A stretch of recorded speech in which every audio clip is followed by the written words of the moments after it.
Hey everyone, welcome back to the channel. In this video I'm going to be talking about fantasy movies and generally the fantasy genre. But before I get into it, please subscribe to this channel, ring that bell icon to be notified when I post new videos. Also hit the thumbs up button if you like this video, and be sure to share with your friends. Well, I'm going to go ahead and get into it. So recently I've been looking at a lot of movies involving fantasy and just not just movies but also shows. But more importantly, a lot of movies recently have kind of adapted this trope of like, if you look at Vox Machina, for example. Vox Machina is a fantasy type series kind of involving players of I guess it's a YouTube channel from back in the day. I can't remember how long they've been around, but they've primarily been focused on D&D type stuff and different types of fantasy genre games and all that. And also fantasy comics or whatever. I'm not a huge fan of Vox Machina, but when it comes to the show, they tried adapting this concept of using modern vernacular in a fantasy element of a fantasy directed show.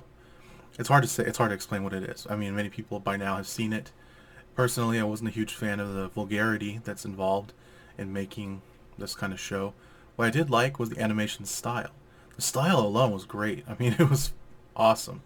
But the fact that they kind of included a little bit of like mixed elements of, you have medieval fantasy and then you have noir Victorian type style with a gun. It was just kind of funny. But I will say it was creative. And when it comes to this show, while I'm not a fan of magic and all that, it's it's a typical trope within all fantasy genres, fantasy movies, shows, books, whatever. So at this point, it's kind of impossible to prevent it. But, sorry.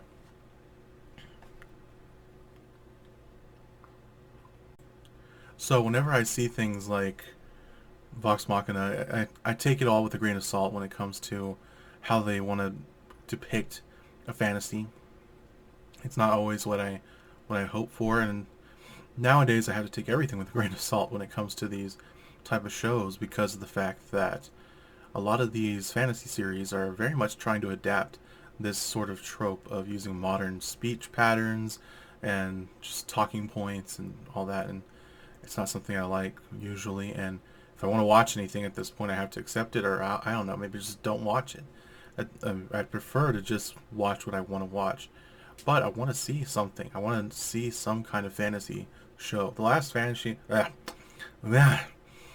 fantasy series that I watched was Once Upon a Time, and in that series, my favorite character was Rumpelstiltskin. Even though he was the bad guy, he was the most entertaining. And however, I will say that I also liked Prince Charming as a character. He was funny and generally entertaining to watch. His whole demeanor was just something that I could relate to when it comes to his, I don't know, just the charming element of him. He's very cheesy, classic Prince Charming type. And what I liked was that he had character development throughout the whole show, where he goes from typical Prince Charming to having to adapt into this new environment whenever he wakes up from the curse. But there are different elements like that I've seen. Like, another example I'd say would be in another show that I would say that is unique in terms of fantasy would be shows like Arcane. Arcane, I wouldn't say it's fully a fantasy series. It's kind of a mix of Victorian noir, or not noir, Victorian steampunk and all that. It's not really fantasy, but what makes it fantasy, of course, is the magic element that they include in the series. But what I enjoyed about it, what I enjoyed about that series was the fact that the art style was fun.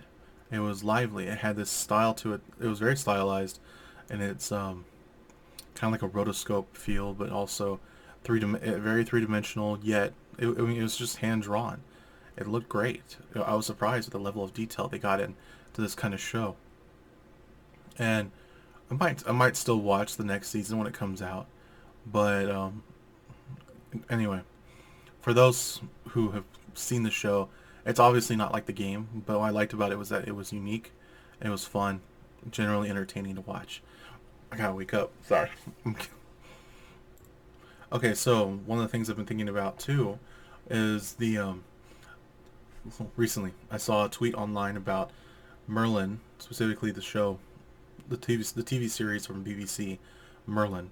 For those of you who haven't seen it, it follows the adventures of Merlin as the servant boy to King Arthur and his rise to power, both King Arthur and Merlin, and also the fall from grace for Morgana.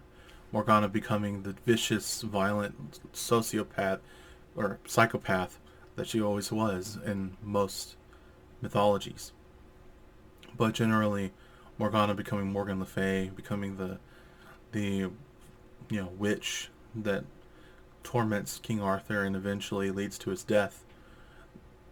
When it comes to that, it reminds me a little bit, or it makes me look back on the idea of fantasy series being lighthearted, fun, adventurous, swashbuckling rogues and action and adventure and drama and just all this things that are missing the classic voice patterns of someone trying to communicate, like these the way they communicate these characters or how the characters speak generally.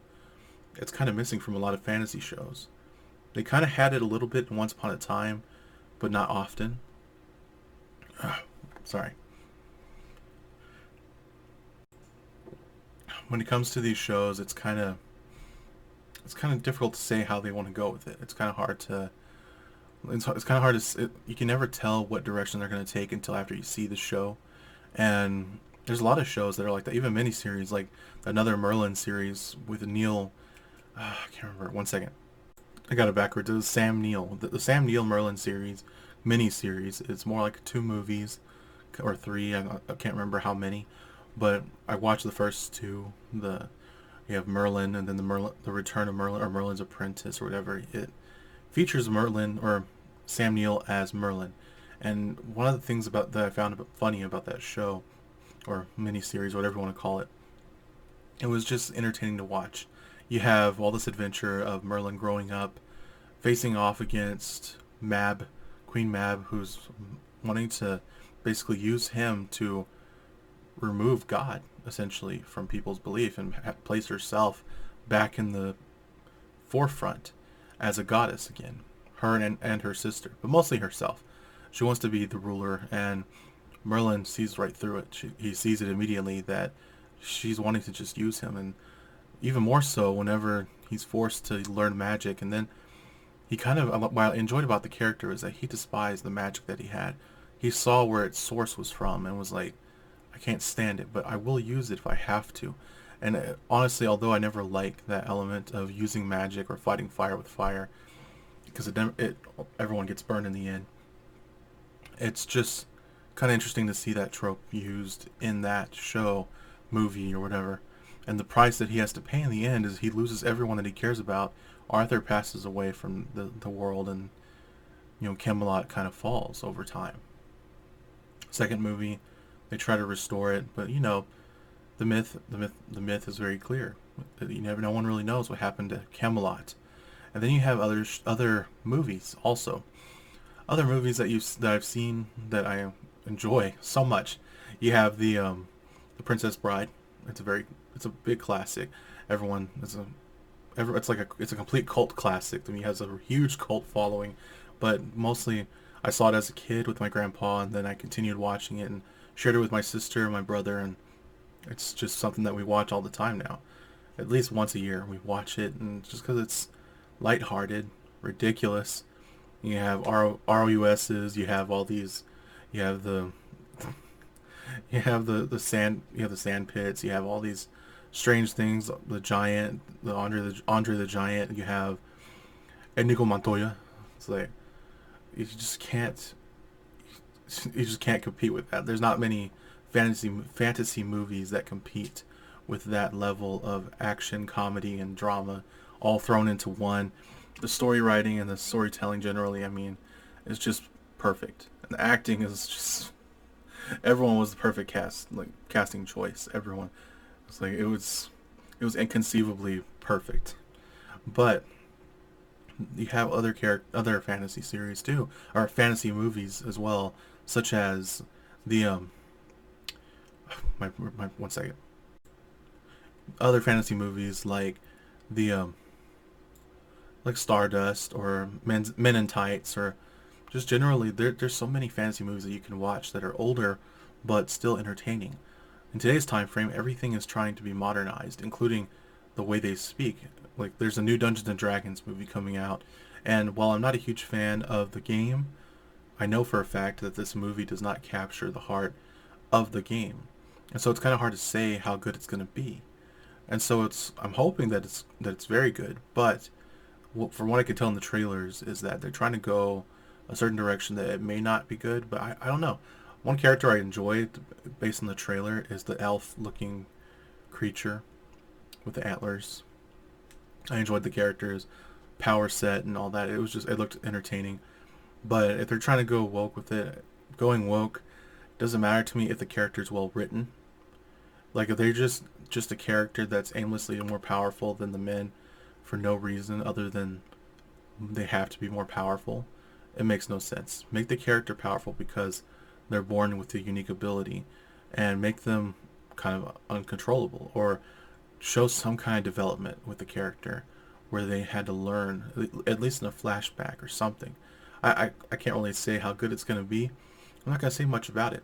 But what I do know is that I want to see fantasy movies and fantasy shows capture the heart of people, the audience generally. When it comes to fantasy, it's meant to be an escape, especially an escape from today's world and the minutia and the craziness and the hatred and all that. It's supposed to be just simply lighthearted, fun, and entertaining. That's all. But I digress. Anyway, thank you for watching. If you like this video, hit the thumbs up button, and also be sure to subscribe and ring that bell icon to be notified when I post new videos. Well, that's all. See you next time. Bye.